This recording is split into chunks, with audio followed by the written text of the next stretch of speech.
Hey, thanks so much for tuning in to Respect Your Game. If you're enjoying this show, be sure to check out Nesson's daily sports podcast, Boston Has Entered the Chat. You can listen on Apple, Amazon, Spotify, and wherever else you listen to your podcasts. What is up? I am Annabelle Hasselbeck here with Kasey Hudson for another Respect Her Game. We've got a very fun and exciting show for you today. We'll talk Women's March Madness, preview the upcoming Sweet 16, react to the Round 2 games. We also have a really special interview that Kasey did with the Boston Fleet's Megan Turner, and maybe we'll have time for our Girl on Fire. But man, this weekend I was up late watching some of these March Madness games. But Kasey, how was your weekend? Oh my gosh, well, my weekend was pretty chill compared to yours once we get to it, but it was a really good weekend. I took advantage of some of the much needed downtime. It was a very warm weekend in Boston, which my family is like, that's so weird you're saying that. So a lot of big mileage walks with my girl Luna, my little German Shepherd mix, and then I did my first little brunch action at Buttermilk and Bourbon with a couple of the Red Sox gals, so that was exciting. Amazing. How was Buttermilk and Bourbon? I've never been, but I've always seen it. Oh my gosh, so I heard so much about it beforehand, which is obviously why we chose it. Really good, but I think I'm a little biased because it has a very southern touch menu. So you've got a lot of like the biscuits and gravy options, and then they do it tapas style, so you can order a bunch of things. So then some of the girls ordered like the fried chicken and waffles, avocado toast with eggs. So we just had like the whole spread and just divvied it up amongst, but it was actually really good. Good. Not gonna lie. I lived up to the hype, that's for sure. I'll have to check it out. Buttermilk and Bourbon. You're on my list. I love it. But I didn't get to experience the warm here in Boston, but I was in California, True. so I did get the warm Better weather. Oh my gosh. I feel like just seeing palm trees are like good for the soul. It is. Like, I can biasly say yes, so. you know from being in Florida. And so, yeah, I definitely enjoyed that. I was out there watching Boston College Women's Lacrosse play Stanford Women's Lacrosse. So very fun and exciting. But yeah, the warmth was like so nice. Oh my gosh. And it looked like you had some good family time while I did. You were out yeah, there my too. little brother, he's at UCLA. And so he flew up to go to the game. And it wasn't a surprise. My sister knew that we were all going to be there. Okay, I was going to ask that if she knew. I actually think it would have been more fun if it was a surprise. But just fun to have your family all together. And, being on the road is very intense, and there's travel is hard. And so what was so crazy to see is these BC girls are like, man, thank gosh we only have to do this flight one time, the 6-hour flight. The girls that play at Stanford that are now in the ACC and think about Cal, they're doing that flight every single time they have to go play an ACC team on the East Coast. It is crazy. So no way. I think that was really eye-opening to see, like, man, thank gosh that they have shorter flights. But yeah, props to the girls on the West Coast for now being in the ACC, because it's definitely very difficult. How was the sleep coming back from the West Coast? I'm recovering. I am definitely recovering. But March Madness gave me a reason to stay up, so here we are. I'm trying to get my clock back. But no, it was very fun. And so now, yeah, I guess Buttermilk and Bourbon will have to be on my new list. It'll help wake you up and bring you back to the hours over here. I was always fine going over to the West Coast. My dad lives in LA. Coming back, though, it was just like a bit of an alternate universe, and I can't complain about that because I have felt the difference coming back from Europe a number of times, but no, West Coast is just a different trip. And you do feel like you're just in like a different realm because all the games start later, right? The UCLA, who was it? Why am I blanking? Richmond game started like 10 p.m. Eastern time. So It is different. You do feel like you're a little bit behind. So I will say I'm biased. I love being out here in Boston. But I would love to talk about the March Madness games. But first, before we get into, what's really going on, I know, everybody's got a bracket and all things, but just when you look at kind of your initial thoughts over your, who you thought was going to do well in this tournament, what are you thinking women's bracket wise? Oh my gosh. Well, let's just say March Madness never fails to live up to the March Madness hype. There's always going to be a bust in the bracket. I think I'm hoping other people are on the same train as me when it comes to this one. I wasn't particularly expecting Vanderbilt to fall short. No. Oregon came in a bit stronger there. And then more importantly, it's their 42 freaking rebounds. And I was just like, okay, so like possession was just what you were all about. Caleb Blake's having a strong game as well. So it just seemed like they surprised Vanderbilt, and it was a narrow miss, so that's going to be something Vandy's going to be feeling for quite some time. To lose out by 4 points, I mean, there's so many minute details in the game where you're like, we had that. Yeah. We could have had that. We could have been moving forward. So big picture in terms of bracket getting going, Vanderbilt surprised me. Outside of that one, South Dakota. I mean, you've got a team that took down Oklahoma State, and this is one of those teams you're going to keep a close eye on because there's just always one of those Cinderellas that get into the mix, that continue to prevail, make their way through, and getting past the Sweet 16 is always going to be the hardest part of any sort of like March Madness and bracketology, but yeah, those are the two teams that stood out to me the most. I know. I was shocked and honestly a little disappointed because we had Vanderbilt's AD on earlier in this year. We had Candace Story Lee on, and so I was rooting for her and her team, and Michaela Blake's having record years. And so as much as it's a bummer that Vanderbilt is out, it's going to be exciting to watch Michaela Blake's and the trajectory of her career, which I'm super pumped for. I think she's going to be one of those Paige Beckers, Juju Watkins. I think that she has the capability to be that down the line when she's a more veteran player. So I'm excited to see that. But man, I was also a little just shocked with my bracket. But I will say right now I do have UCLA still in it, which is the team that I picked to win it all. So that's where you went with the. That's where I went to win it all. So I feel like if you have the winners, like even if you lose some people, you at least still got one thing going well for you. So that's probably like the one thing I have going well for me. I have like, I don't even know what this means on the bracket, but I have 380 points. I'm looking at it right now. I think I'm like 200 millionth or something in the ranks. So I'm definitely not up there, but I'm not alone, right? There are other people in that millionth category with me, but excited that I still have the UCLA Bruins in as my top ranked team. But yeah, I had picked GCU to go far and they got upset early. And now their head coach is now the head coach. Molly Miller is now the head coach at ASU. So they picked her up quick. They saw the season that GCU had and they wanted to grab her. But yes, just really wanted to capture your initial thoughts on the bracket and, share that I am doing well, but also not doing well at the same time. Well. But when you look at just that round two game, round two of March Madness, was there a game or, I know you touched on the Vanderbilt game, but was there something that really stuck out to you from round two of March Madness? Ooh, that's a good question because this is where you get to the point where you're not seeing like as many upsets. I mean, the ranked teams are more so going to solidify their position.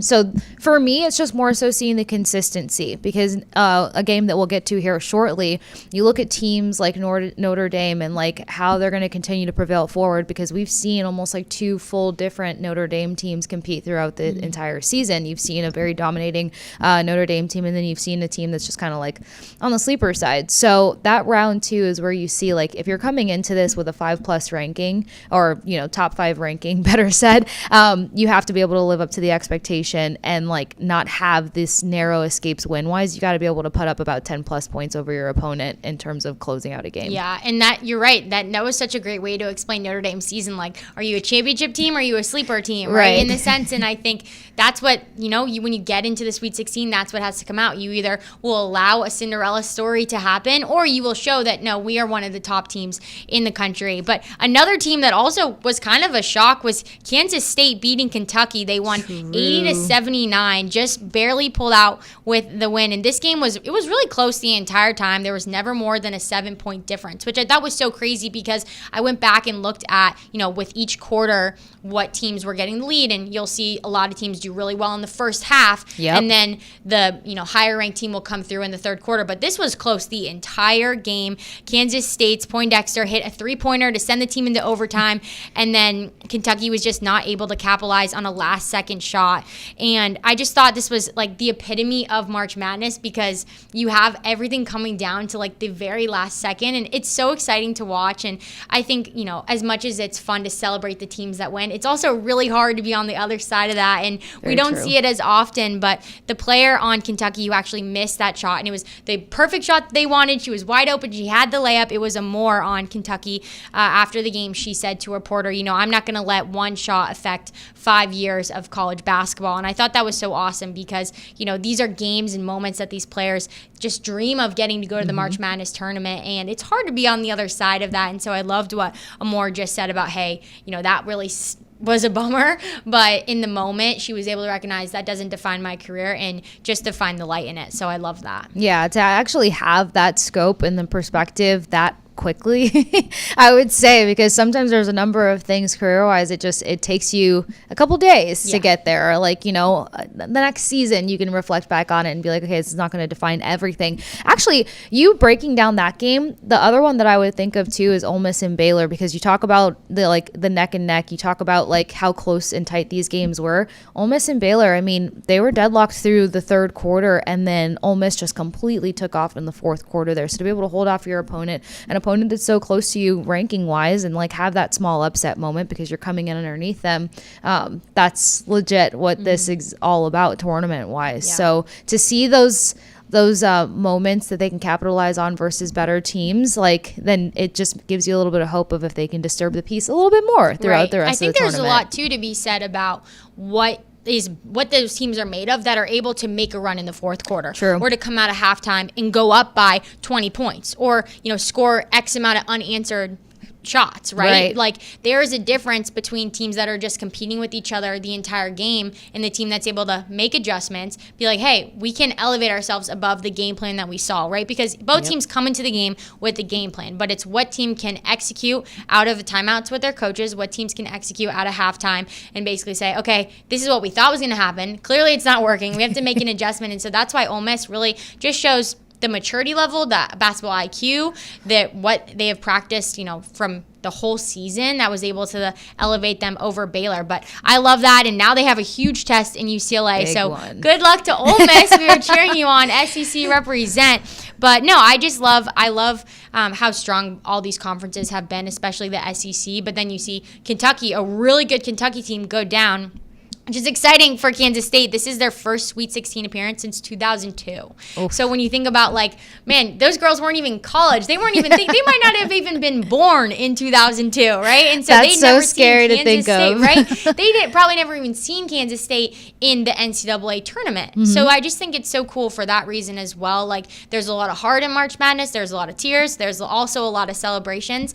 And for those girls and for that school to have that win and getting to go to the next round is super exciting. Yeah, I'm glad you pointed out the conferences, because this is where we really do test the strength of conference, because we know that there's, SEC is one of the most reputable ones for a reason. The amount of titles they collect, their level of compete in their schedule throughout the entire season. But then you have these moments where, like, you can knock down the Titans a peg or two, and that's what I'm more excited to see. Is, like, I feel like the SEC is going to be the more tested conference in all of this, because they've had the tougher schedule. They were highlighted so much more heading into March Madness, but there's a couple of these teams that can get picked off as they get closer and closer to the end. And after seeing that one, it just makes you raise a number of questions. There's something dangerous about never having played a team. Yep. And as much as it's an advantage to play multiple teams or team in your conference multiple times, there's also a huge advantage of just having the underdog out of nowhere from a different conference, girls you've never played, haven't taken weeks to scout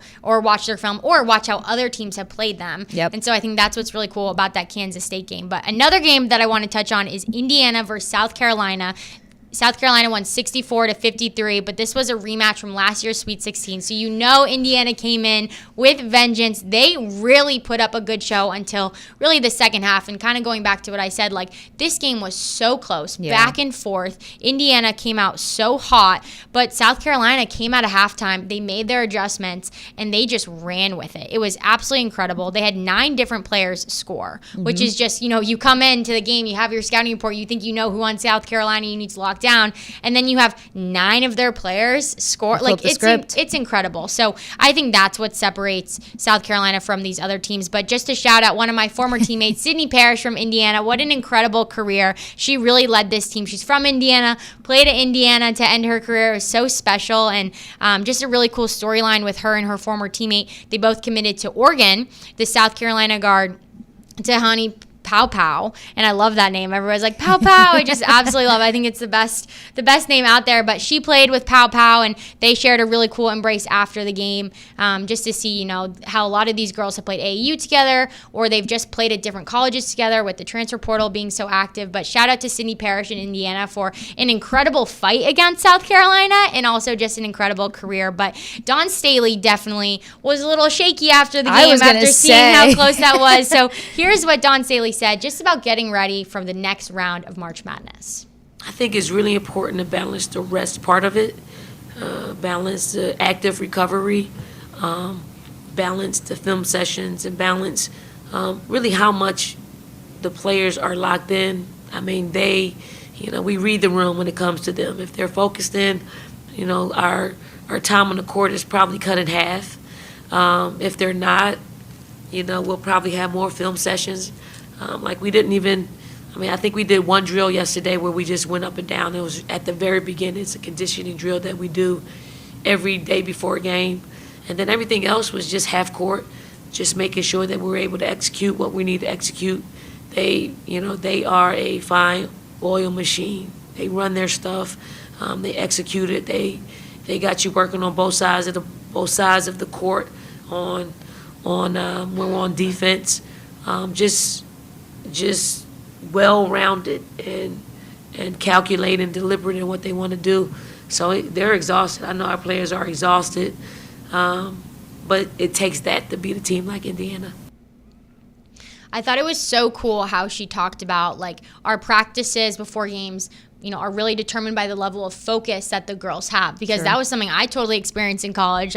If our coaches could sense that we weren't totally dialed in, our walkthrough would feel like a real practice. We would be doing full field, presses.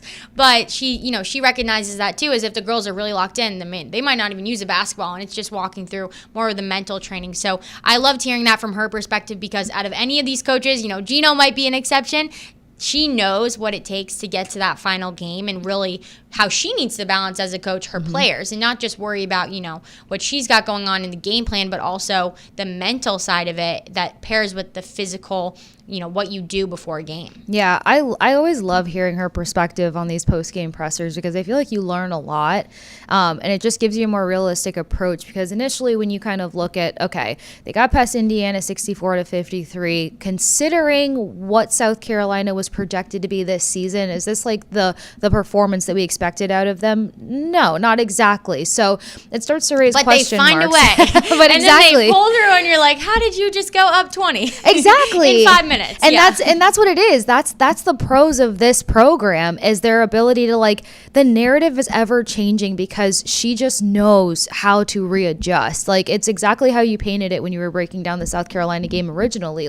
They made the right adjustments. They come in, they have 9 different gals in the rotation for getting scoring going. So then now it's okay, did you hear how she talked about the practice? Did you hear how she emphasized recovery? It sounds like maybe fatigue crept up on them in that first half in the battle versus Indiana. They found a way to break it up so that they had fresh legs coming in more often. Now, what's their approach going to be for the next matchup? And she has the mental, she has the experience, and she has the team to make those adjustments. So, South Carolina is a hard team to peg, because it's just ever moving. The goalpost is ever moving for them in terms of what they can do and how they will deliver. You put up 100 points in round 1, it feels almost a little bit like a narrow escape round 2. Round 3, I feel like we're going to see the South Carolina team that they have told everyone that they could be. Definitely. Yeah, 100 points in round 1. I mean, that is wild just even to say out loud. But no, I think we could definitely expect to see a very hot out of the gate South Carolina team, along with the UCLA team, who,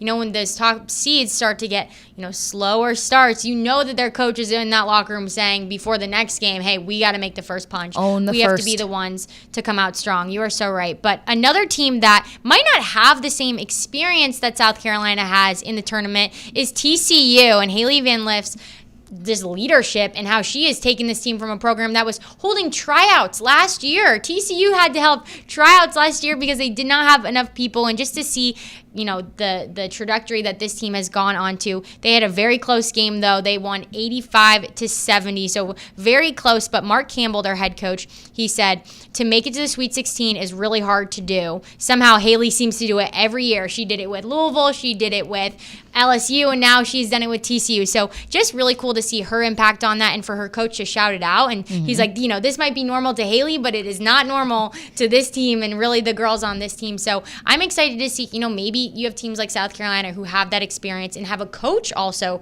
that has that experience to lead them in it. But what can TCU do, and what can Haley Van Lith do with maybe that, senior leadership a little bit, but maybe some other girls just having that negligence of the excitement of the tournament as well. Yeah, that's such a good point. And then even to mention the fact that they're holding tryouts, like that really tells you how much a team gelled, because to pull together a team that has chemistry, they can work together to get results, and then let alone like make a little bit of a run in March Madness, that just it speaks to the head coaching for one, but it also just speaks to the hunger of this team for two, because it takes a while to kind of find that.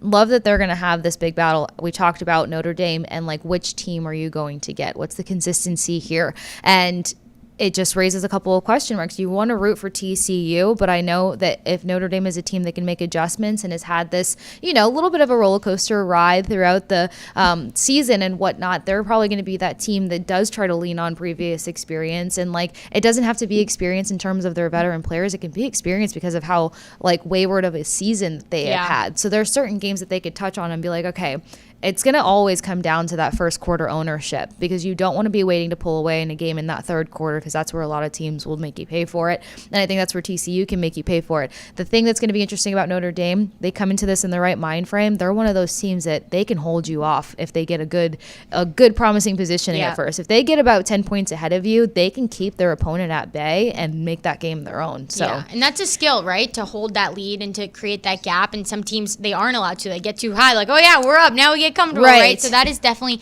a skill that Notre Dame has. But no, I think you made a great point of just TCU might not have that tournament experience, but what they've gone through throughout the season, having tight games, having to pull out the win in tight games, right? Having to hold on to leads, that's also great experience, and that, helps you get battle tested for the tournament. But before we move on, I do want to hit something that's off the court, March Madness, but off the court. There was a super cute South Carolina fan who had her hair braided with beads of the names of every single player on South Carolina women's basketball's team, and she said her favorite player and her favorite name is Pow Pow. So I absolutely love that. But I think this little girl is like 3 years old, but just cool, number one, for her to get the shout out on ESPN. And that team definitely had to give her some special access after that. I mean, has there been a better fan than this? The dedication. She had to prepare for this a couple days in advance to make sure she got all the names in the mix. But I love that. Like, talk about a personal touch that just makes that even sweeter. And I can just imagine how this team completely gravitated towards that. Like, to know that you have a fan representing you, and like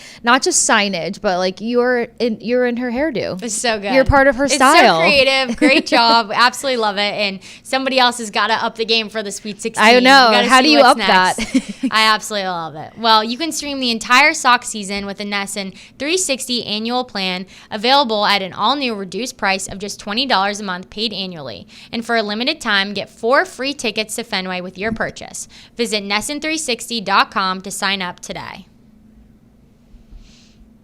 All right, let's get into Sweet 16. We got to talk about round 2 of March Madness, but now we're at Sweet 16. Now things get real. We're closer to the championship. So, Kasey, when we just look at these big Sweet 16 matchups, we have Notre Dame, TCU, which we touched on in earlier, and then we have 2 games with the other seeds, South Carolina and UCLA, we don't exactly know where South Carolina will be right now, but UCLA will be with Ole Miss. So when you just look at these teams, what are you most excited for? Oh, I'm excited to see how much can Ole Miss test UCLA. And it's funny because, I'm not against UCLA. I feel like after rooting for USC so hard throughout the season that I've just kind of like gravitated to challenging UCLA. And I know you're I'm biased because they're in my bracket. I have them winning the whole thing. Like, we don't want to ruin your bracket. We don't want to be that person. That's not a good teammate. I think it's like $10 on the line, so like it's totally fine. A little less coffee for the next 48 hours. Yeah. But it's just like you always want to see, again, one of the beauties of March Madness is just like the upset alerts and like the teams that can sneak into the mix. So taking on a Titan as UCLA at this juncture of March Madness, I really want to see how Ole Miss can test them. And one of the ways that I feel like they can kind of take advantage is there's some things they can pull from the USC wins throughout the season, but it's more so the fact that like they've come into matchups on fire in the rebound category. And if you're winning the rebound battle, then you're honestly making a contention to say we're the team that's going to have possession. We're going to minimize your ability to score. We're going to minimize your ability to grab those points. We're also going to frustrate the heck out of your leading scorers, because if they don't have the ball, they can't be your leading scorers. And this is also on the other flip of the coin. If Ole Miss is winning the rebound battle, which means that they're kind of like managing possession more so, then what you're also doing is challenging UCLA on the defensive end of things. And I feel like that's where we've seen, like, yes, we've seen good defensive performances, but have we seen those like amazing stout defensive performances in comparison? Maybe not as much. So it's going to be interesting in the fact that I just want to see what the test can be here.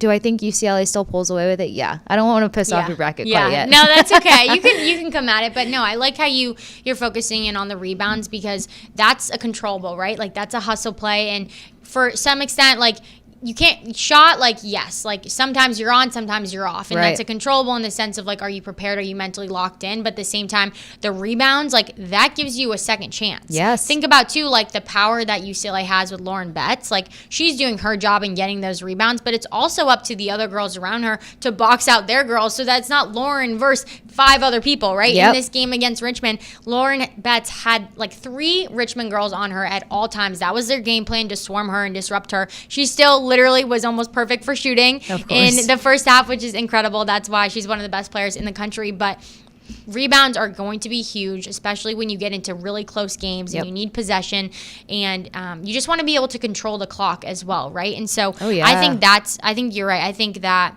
Ole Miss will be able to put up a good fight, but if UCLA can really bring their defensive side and not only rely on their incredible shooting, hitting Lauren Betts, you really need those second chances, and that's what throughout my college career, my coaches always talked about: win the 50-50 balls. Like, you need to have the ball that's on the ground. I mean, we would do drills that were solely just 50-50 ball. Who's going to want it more? Who's going to fight for the ball more? And that's what you see. Like, this is March Madness. This is the Sweet 16. You need to be on the ground, on your knees, fighting for the ball, try to get the jump ball, and those rebounds too. Like, you don't want to foul, obviously, and that's where it gets difficult when you have someone like Lauren Betts who's so tall, and it gets tricky in there. But I think you're so right with the rebounding, because that is a huge part of it. And like you said, that gave UCLA the opportunity to go up so much in their third quarter. They come out strong. They hit a 3-pointer. Then Lauren Betts gets an and one. Like, just the momentum that rebounds can give your team is so powerful. Yeah, because you kind of got to be gritty about it, right? And I'm glad that you mentioned Betts' size, and just to be cautious in terms of like, okay, get these rebounds, but don't be undisciplined about it, because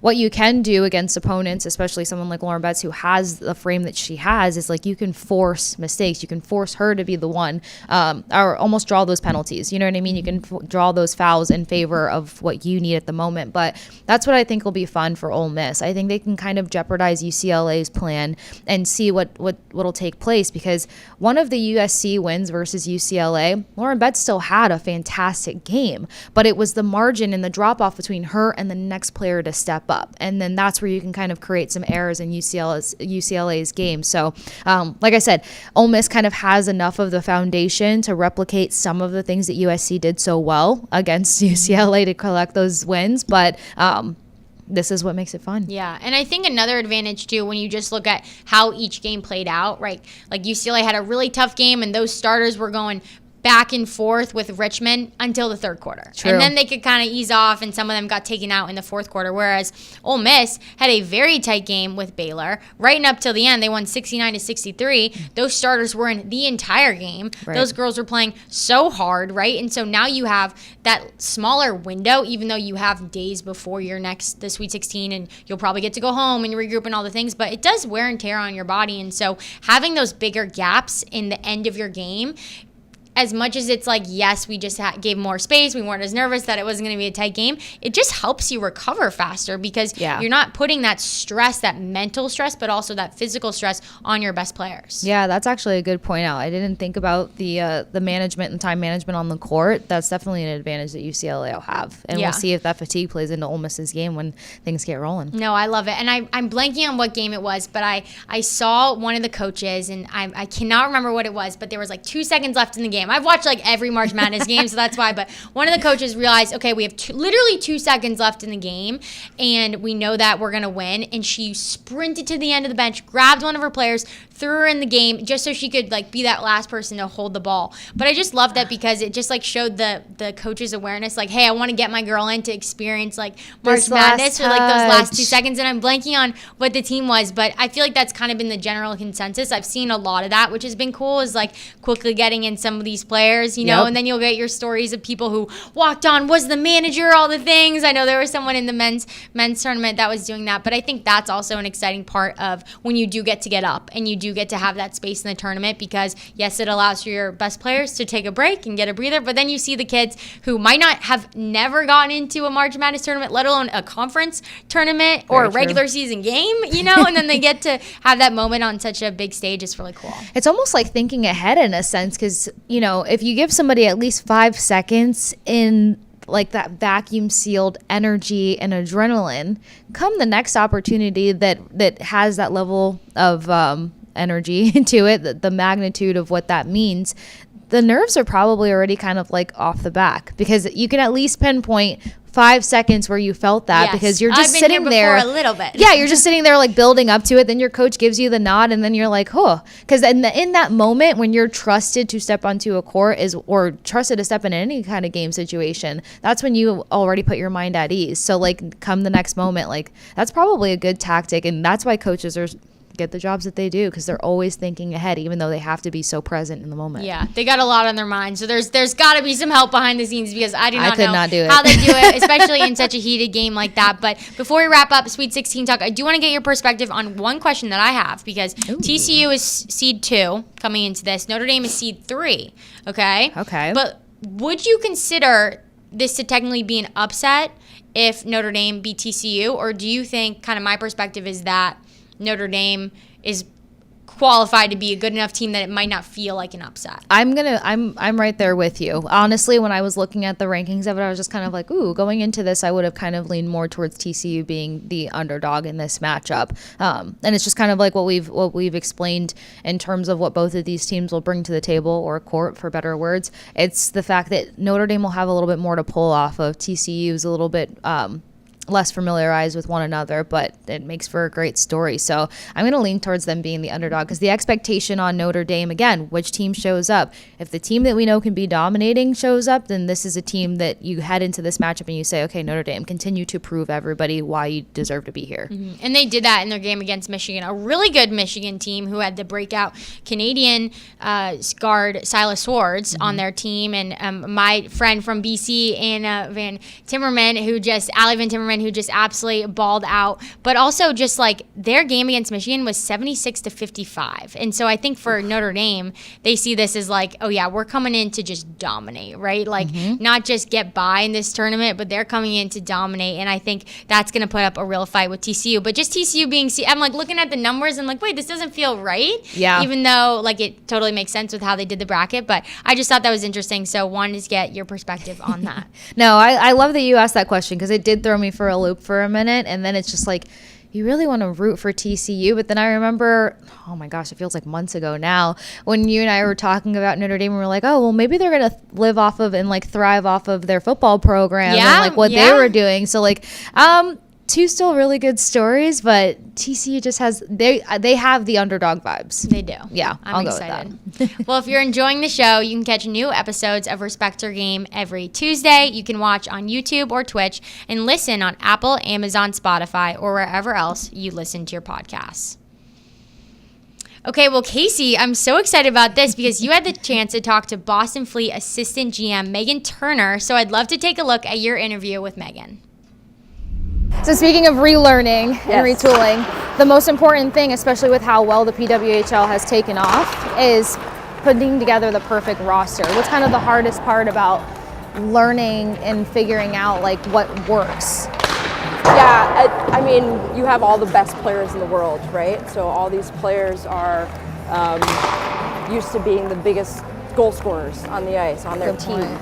Now you have them all in this league, and players have to play a little bit of a different role than they have in the past, right? You might have players that are used to being the best, and scoring 200 plus points in their college career, whatever it might be. And now they have to play a depth role. That's a bit different for them, less minutes, things of that nature. So finding the puzzle pieces that fit right, and obviously there's an element of, from the coaching staff too, and the buy-in, the identity of the team, getting the right people that support that identity and can buy into that identity, I think is really big. And so I think that's part of it is the puzzle pieces, part of it is redefining roles, and part of it is just buying into the greater team identity. Yeah.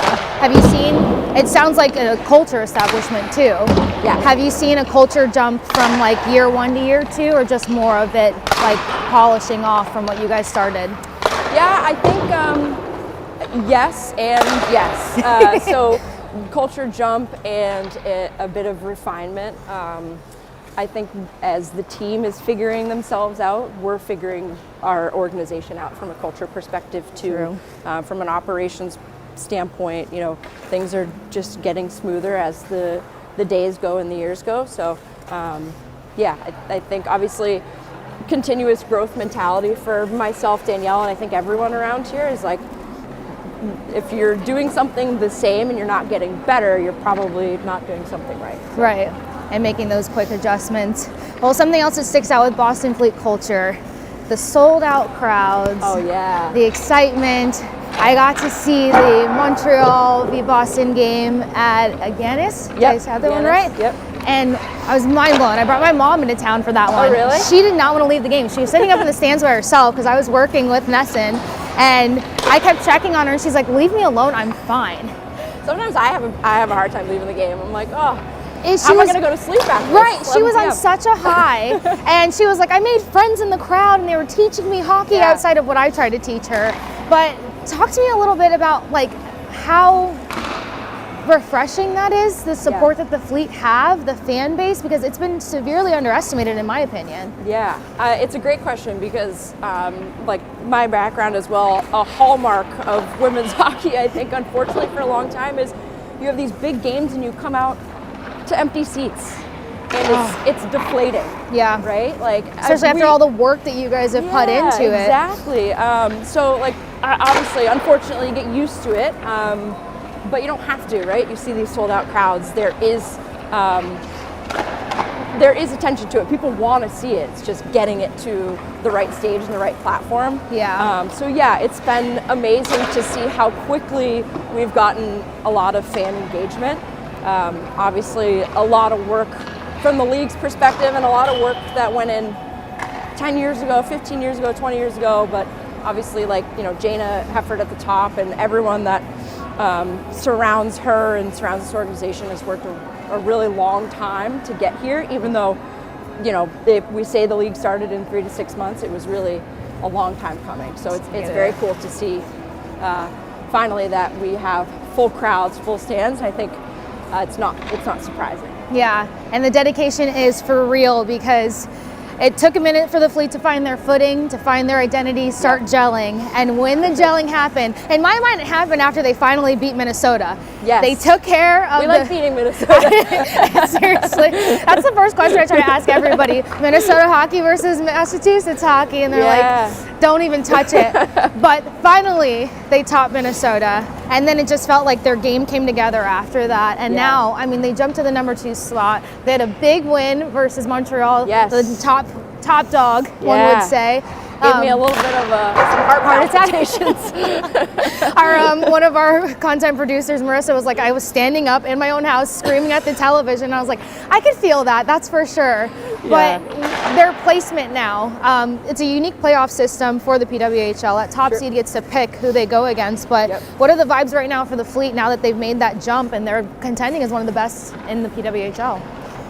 I think we're playing with confidence. I think everyone in the organization, from the players to coaches, sports staff, everyone I think I mentioned this before, it does seem like it's a really cohesive group. Yeah.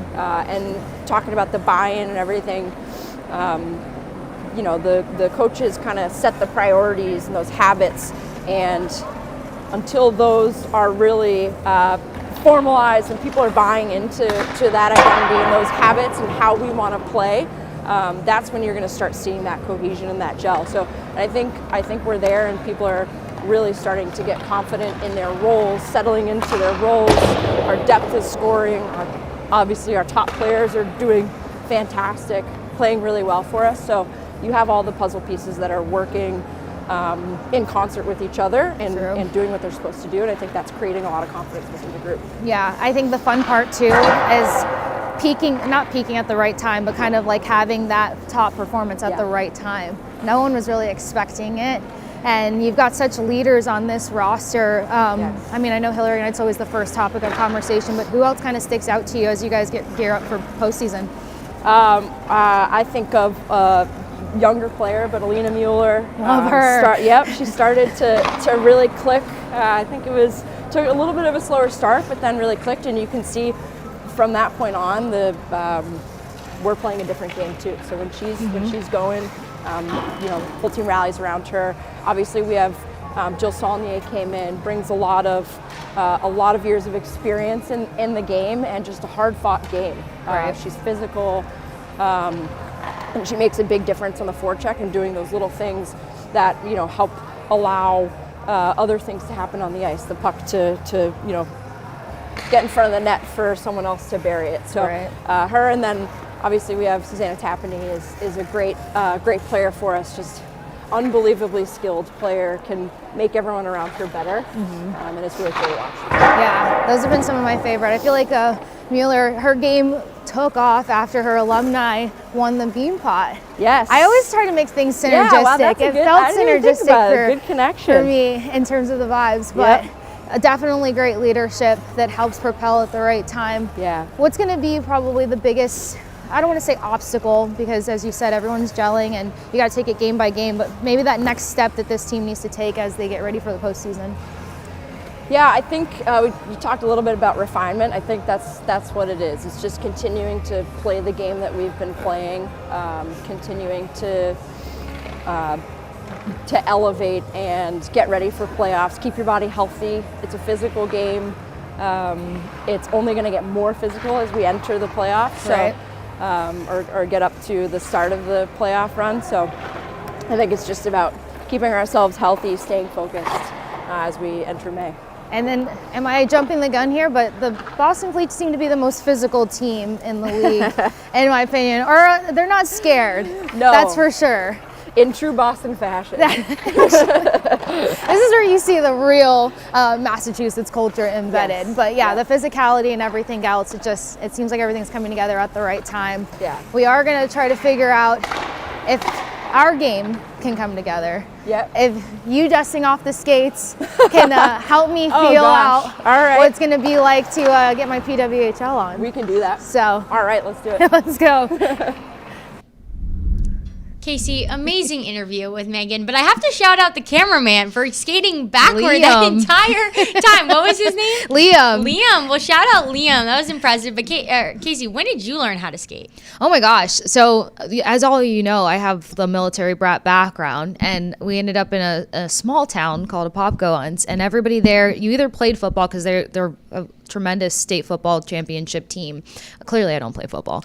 And then it was like tennis, or my mom's business partner at the time, his son played hockey, his daughters figure skated. So then being the military brat, my parents being like, this is what's in season, pick your poison. Yep. I was like, all right, I do gymnastics along the side, let's try figure skating. So I actually learned how to skate when I was 7. Wow. First time I got on the ice, started doing figure skating lessons. I became obsessed with it, started doing privates. So I skated from about like 7 to 14 figure skating wise. Even the next 2 towns we moved to, I stuck with it, and then stopped skating as a whole, picked it back up about a year ago. Well, hey, careful what you say about how good you are, because you might be the next camera person skating backward with the camera. If no, big shout out to Liam, because we were trying to figure out everything, and we were like, you can skate, Liam, but how's it going to feel skating with the camera in your hand? It's a little different. And he was like, well, we'll see when we get there. So big props to Liam. He also he has a pretty wicked shot on him too. Okay. Yeah. Okay. Because well, we all Liam, shot around at the end. Hope you're watching Respect Your Game. You'll get to be featured on the next show. But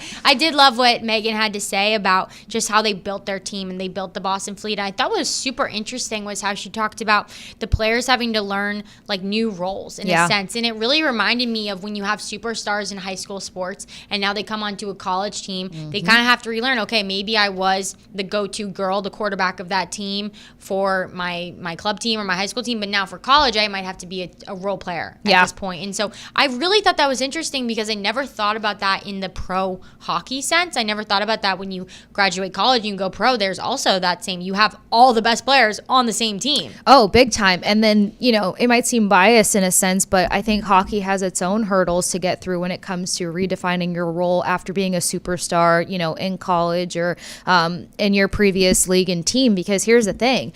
You need superstars on every line depending on what your goal is as a team and like, you know, who you're facing and who your biggest opponent is going to be. So in hockey, there's always this ego check in a sense. And that's why you always see hockey players talking about we versus I, because like you may have been a top 6 center, you know, growing up your entire life, and that's such a prominent chip to carry on your shoulder. But then you go to this massive club and you need to be a third line center, and you need to be equally as dominant, and you need to be equally as mentally strong and still be able to deliver. So the redefining of roles, as well as like also, you've got a number of versatile players that can play wing as well as center. They feel more comfortable at center, but you're really needed in that winger position. And so it's just the readjustments and like not getting in your head, because hockey really is a you got to show up in your role kind of thing. Yeah. And I love that she painted that picture, because just considering the timing of this club being open, this league being open, the PWHL is still very brand new, and the Fleet just have this like really polished trajectory to how they're building and formulating their team. They have the right leaders. They have different kinds of leaders in the locker room, and I always think that that's a really special touch to have, because sometimes it's the silent leader that has the bigger pull in moments, and sometimes it's the louder leader, or sometimes it's the physical player on your team that just continues to bring the momentum and the adrenaline rush to everyone across that roster. So Boston Fleet, they really have a great team and organization over there. It's big. Yeah. And they're in the perfect city. We're biased because we're here in Boston, but they're in the perfect city of champs. And I love that you brought that up to her about having a fan base and about getting to play in a Guinness Arena and with young girls there and fans from just Boston who want to watch hockey. And she did say, you know, it was a hallmark of my career to look into an empty arena. And I thought that was, as sad as that was here, it's so cool that now she has the opportunity to lead this organization and lead this program, and to be able to bring her players into such a cool environment where you have little girls wearing PWHL jerseys and you have club teams coming and watching. So what was that like for you to hear her just talk about the new experience that she's able to have with hockey fans? Well, I think, and like you said, it's sad to think that, you know, she had to show up and bring her best game in nearly empty arenas, but something that makes it so special probably for her specific in her position is to like have that experience and to do as much as you possibly can to formulating a team that doesn't have to have that experience, for one. Because if the Boston Fleet weren't pulling together good games, and if they didn't have like key players on their roster, we could be looking at empty spots in the stand with a newer league, for one. For two, it also just speaks to the growth of the game. And it's one thing to talk about it. It's one thing to kind of pinpoint certain moments throughout a season or over the past couple of years and say hockey is growing. But I mean, again, I mentioned in the interview with my mom coming there, like my mom loves hockey because of me, but she's just really continued to take step after step to becoming her own fan, find her own identity in hockey as a fan because of what she's seeing. And when she went and saw the Boston Fleet game, she sat by herself. She made friends with everybody down her. She was so content. She was so content. I was just like, are you ready to go? And she's like, no, I'm not. I'm going to grab a piece of pizza. So it just speaks to the evolution of the game. And like you and I talked about when Northeastern won the Bean Pot, like it shows you that if you put the right gears behind something, it really can pull, and it really can, you know, have its special moment. It can sparkle. Definitely. And I think there is something to be said about what she was talking about, building the identity and the culture of the team. You need time. Like that comes with having a history as a team. And yes, the Boston Fleet losing in the championship last year, that adds onto your history. That's a part of your history, and that's going to give the Boston Fleet something gritty and to kind of have on their shoulders moving forward in this season and the next and the ones to follow, of like, hey, like we started on such an incredible note, but like we were almost there. And so I think when you talk about identity and you talk about a culture for me at least, I see it as like what your program is built on. Who are the original players that you had on this team? What were we making the program look like? What moves did we make during the season? How do we respond to adversity? So I think the identity and culture, as much as it's not probably solidified yet, it's so exciting to see that like we are literally watching it unfold and we are watching what it's going to be built on. Yeah, it just means that they're picking the right people. They're picking the right humans to buy into this team, because it seems like it hasn't taken much conviction to get everyone on the same page, which is going to cut the timeline down, which is going to put you all in the perfect position to gel as a team, perform as a team, and have a better postseason. Well, maybe we got to hire Kasey as one of the assistant GMs. I asked him if I could be their equipment manager. So. Oh, well, that's that too. That whatever you're willing to do, I love it. Well, if you're enjoying the show, you can catch new episodes of Respect Your Game every Tuesday. You can watch on YouTube or Twitch and listen on Apple, Amazon, Spotify, and wherever else you listen to your podcasts. Okay, we are finally going to get to our girl on fire for the last couple of minutes. It has been a while. So our girl on fire, I'll give a little drum roll. All right, we got Kirsten Sims from Wisconsin Women's Ice Hockey. They just won the national championship. So congratulations to the Badgers. But Kirsten was on fire this game. She set the Badgers into OT with her penalty shot, okay? First, she totally dangled out the goalie for that. But not only did she score the goal to go into overtime, she scored the game-winning goal, and it was just so incredible. But I have to go back to the overtime goal that she scored. It was the penalty shot, because there was a tight shot on head coach Mark Johnson. And all the players skate over to the bench, and he just goes, you can see him say, who wants it? And it was like just chills went down my body of like, I actually have them now when you say it again. Like, it felt like a gladiator moment. It was like, who wants this shot? And when you look at it, it looks like she just raised her hand from the back. Right. But then when you listen to her post-game interview, she said, all the girls just go, Sims, Sims. And then she just clearly raised her hand after that. And she did say she was super nervous, but man, like she brought that confidence, and what an incredible moment for her and her team. Oh my gosh. And this is why I'm so happy we finally got to this, because you and I have the same girl on fire for this exact reason. Like, you could tell that her team backs her, supports her. But I mean, 69 points through 40 games. Who wouldn't look to Sims and say, hey, right. They bail had a good us reason out. for being like, Sims. Exactly. Like, tied for second on the roster when it comes to points. She's third on the Badgers for game-winning goals. So, she's got that clutch gear in her. And, I mean, come on. Cleaning up the rebound. We talked about rebounds this entire episode of Respect Her Game. So, what a better note to close out on than to say, hey, clean up those rebounds, because it can get you a championship title. It can, from basketball to hockey. So exciting. And, man, what an awesome time for Wisconsin. And they were playing a really good Ohio State team who won the national championship last year. So congratulations to both teams for incredible seasons. But, yes, get on the rebounds, whether you're playing basketball or you're playing hockey. You're, just working at work, and you need to rebound in your day. We hope this episode of Respect Your Game was fun. And stay tuned for more from me and Kasey. Thanks for watching.